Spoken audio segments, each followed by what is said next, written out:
कोल्हापूर पालिका निवडणुकीसाठी काँग्रेसची पहिली यादी जाहीर। काँग्रेसच्या पहिल्या यादीमध्ये 48 उमेदवारांच्या नावाची घोषणा। राजेश लाटकर यांच्यासह अनेक दिग्गज माजी नगरसेवकांच्या नावाचा यादीत समावेश। धुळे महानगरपालिकेच्या निवडणुकीत समाधानकारक जागा वाटप न झाल्यास भाजप आणि शिवसेनेची युती फिसकटण्याची शक्यता। निवडणुकीत बंडखोरीचा धोका टाळण्यासाठी पक्षांकडून उमेदवारांची नावं जाहीर करण्याबाबत गुप्तता। धाराशिवमध्ये नगर परिषद निवडणुकीतील पराभवानंतर ठाकरेंच्या शिवसेनेची सावध पावलं। जिल्हा परिषद निवडणुकीच्या तयारीसाठी गटनिहाय बैठका। आमदार कैलास पाटील यांच्याकडून जिल्हा परिषद निवडणुकीचा आढावा। बीडच्या केजगावातील पंचायत समितीत अधिकारी आणि कर्मचारी वेळेवर येत नसल्यानं वंचितकडून अधिकाऱ्यांच्या खुर्चीला हार।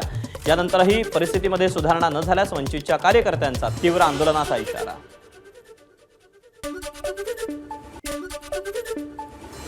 महाबळेश्वर आणि पाचगणीमध्ये पर्यटकांची धूम। नववर्षाच्या स्वागतासाठी पर्यटकांची महाबळेश्वरला पसंती।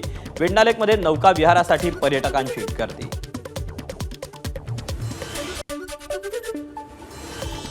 नववर्षाच्या स्वागतासाठी पर्यटक मोठ्या प्रमाणात नागाव, मुरुड आणि श्रीवर्धनमध्ये। अलिबाग वडखळ मार्गावर मोठी वाहतूक कोंडी। मुंबई गोवा महामार्गासह माणगाव पुणे महामार्गावर सलग तिसऱ्या दिवशी प्रचंड वाहतूक कोंडी। नवीन वर्षासाठी पर्यटक मोठ्या संख्येनं कोकणाच्या दिशेनं रवाना झाल्यानं वाहतूक विस्कळीत।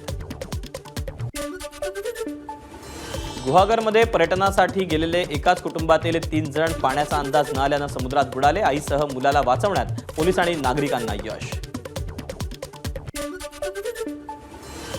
धाराशिवच्या तुळजापूर तालुक्यात केशेगावात विजेच्या धक्क्यानं 4 जणांचा जागीच मृत्यू। बोअरची मोटर क्रेनच्या साहाय्यानं काढत असताना दुर्दैवी घटना घडल्याची माहिती। नांदेडमध्ये अॅग्रो कंपनीच्या नावाखाली शेतकऱ्यांची फसवणूक। अॅग्रो कंपनी स्थापन करण्याच्या नावाखाली शेतकऱ्यांकडून 500 रुपये सभासद नोंदणीचे पैसे घेऊन कंपनी अस्तित्वात आलेली नाही। दोषींवर कारवाई करण्याची मागणी। भंडाऱ्याच्या लाखांदूर तालुक्यात विरली बुद्रुक गावात कोंबड्यांवर हल्ल्याच्या प्रयत्नात असलेल्या बिबट्याचा बेत फसला। कोंबड्यांना ठेवलेली लोखंडी जाळी तोडण्यासाठी बिबट्याचा आटोकाट प्रयत्न, मात्र प्रयत्न अपयशी ठरल्यानं बिबट्याची धूम। बॉलिवूड अभिनेता सलमान खानच्या वाढदिवसाच्या खास प्रसंगी बॅटल ऑफ गलवानचा टीझर लॉन्च। देशाच्या सीमेवरील शूर सैनिकांना भावनिक सलामी म्हणून टीझरची निर्मिती। उत्तर प्रदेशात 2.89 कोटी नावं मतदार यादीतून वगळणार।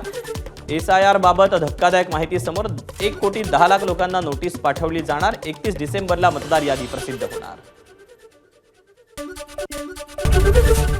ABP माझा, उघडा डोळे बघा नीट।